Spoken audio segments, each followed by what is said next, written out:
Hello everyone and welcome back to Cafe Reddit. Today we have a different episode since now I'm gonna be reading a story from r/Entitledparents. It's a long one but a proud one because I wrote this story and it personally happened last year.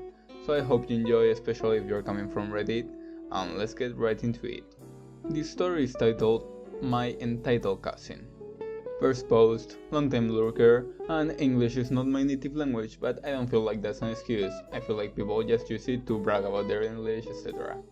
So this is a story about my entitled cousin. Let's call him James, obviously a fake name, but trust me, it's worth it. TLDR at the end, or I will read it to you here. This happened about a year and a half ago, in Barcelona. One day my mom comes and tells me and my father that my second cousin, the son of my mother's cousin, was coming to stay with us for about a week or two. Our house was big and we have a guest room right next to mine, so I didn't think that there would be any problems and it would be nice to have some company now that my brother was in university. And then the day comes when my cousin arrives. He was nice and all at first and I tried to help him unpack and all that stuff. Showed him around the house and also how to use the public transport. This was because we didn't live near the center of Barcelona and there wasn't much to do around the house. So we could just take the public transport to go to the center and do whatever we want, like go to a mall or anything. And also he was coming to Barcelona to play football, like professionally. The one where you use your foot to hit the ball, not the American one. But he was not getting paid yet. And soon I understood why he was playing football and why he wasn't getting paid. And soon you'll see why too. He came from Peru, where labor is very cheap, and wealthy families usually have at least one maid. And it was clear that James came from one of these families, since he had no idea how to do anything. And when I say anything, I mean anything. From cleaning his room, to cooking, to washing dishes. And yes, it might seem surprising, but he had no idea how to do anything by himself. And here is where the entitlement begins. But I must say that in his mind, he probably did not do anything wrong. He was just raised entitled and thought that was completely normal. Also, you will see that not only he had no idea to do anything, but, and I really don't like saying this, but he was really stupid, and you will see why really soon. I had an Xbox and he used to have a PlayStation in Peru, so he kind of knew how to use an Xbox, but he was really bad at any game. These were the first signs of his stupidity, and I don't want to use it as an insult since he had no mental illness or anything, it's just that his logic would not work at all. He would sit at home playing video games all day while I was at school, and when I was home I would have to take turns with him, which meant that many times I could not play with my friends.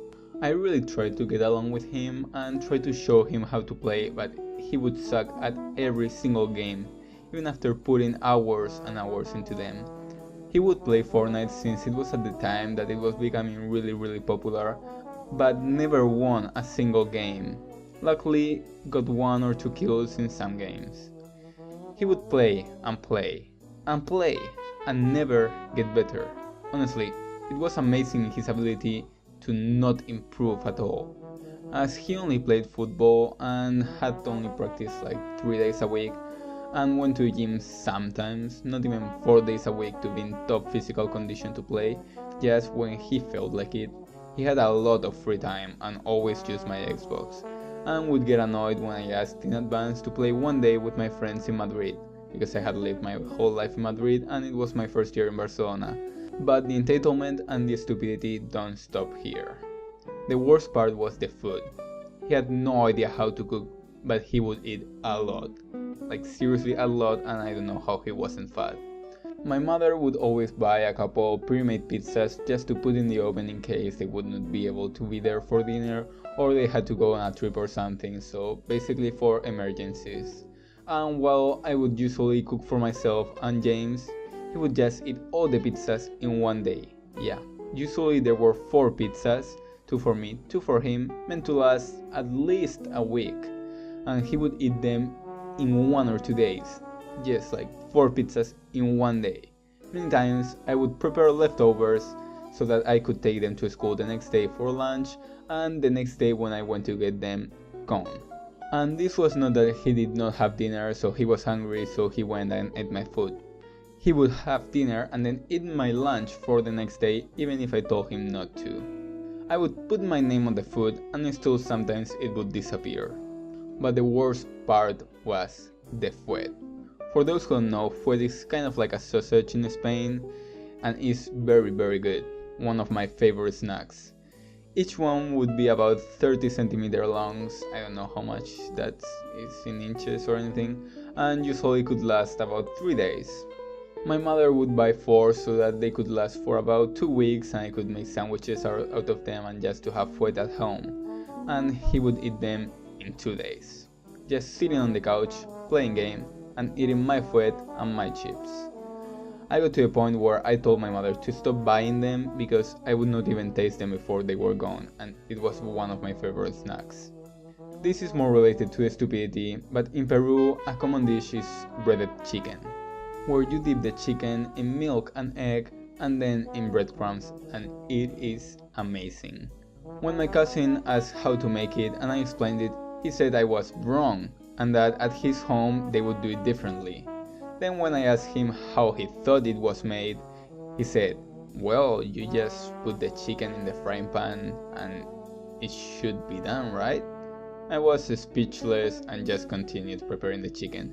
He had no idea how to cook anything, and even if we tried to teach him, there was no way he would just mess the dish up and forget the next day how to do it.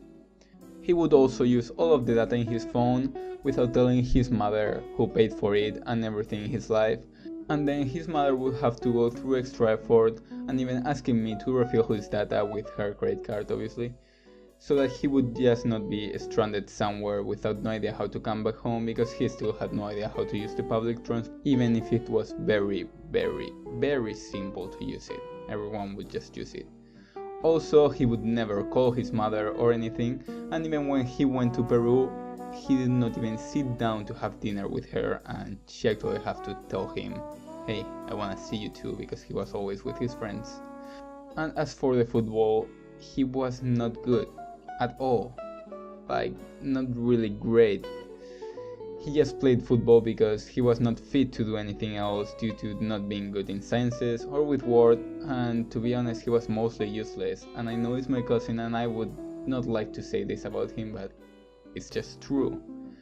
When I was preparing for my finals and had to study several hours a day, he would play Xbox with high volume, even if we were in the same room, and shout, and I had to tell him several times to be more quiet, so I would try to get some petty revenge on him by turning off the Xbox from my phone while he was in the middle of a game, and he would just freak out and think the Xbox was broken, and he never even figured out it was me.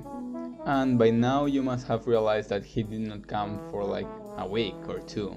It started like that. Then he and his mother said it will be for a month, then 2, then 3, and he ended up staying 5 months with us, not paying a single euro to my parents for food or anything, just eating everything and taking up space. Her mother even thanked mine and told her that she would never do something like that for someone else. And when my mother told me this, I was just like, are you for real? And that was basically it for the story. He came and stayed 5 months with us, just being an inconvenience, even if I tried to be his friend, tried to be his cousin, tried to be family and tried to help him, but no, it just didn't work. And for those who want to hear a TLDR of this story, my second cousin says he's coming to stay with my family for a week or 2 and ends up staying 5 months while eating all our food and being disrespectful without paying 1 single euro. And I hope you enjoyed this story. This was my personal story and I might have some other ones. This was just a really big one I had. And if you enjoyed this story, don't forget to hit a like and subscribe, because I will also be uploading other stories. And if you came from Reddit, I would recommend subscribing, because I'm starting out a series called Minute Reddit, where I try to put a lot of different subreddits into one video, and also I choose the short stories in case you don't have time to watch a long story, and just try to put them all together and make it look good. I'm not sure how it's going because no one is watching it, but I hope you enjoyed this video and see you next time. Stay chilly.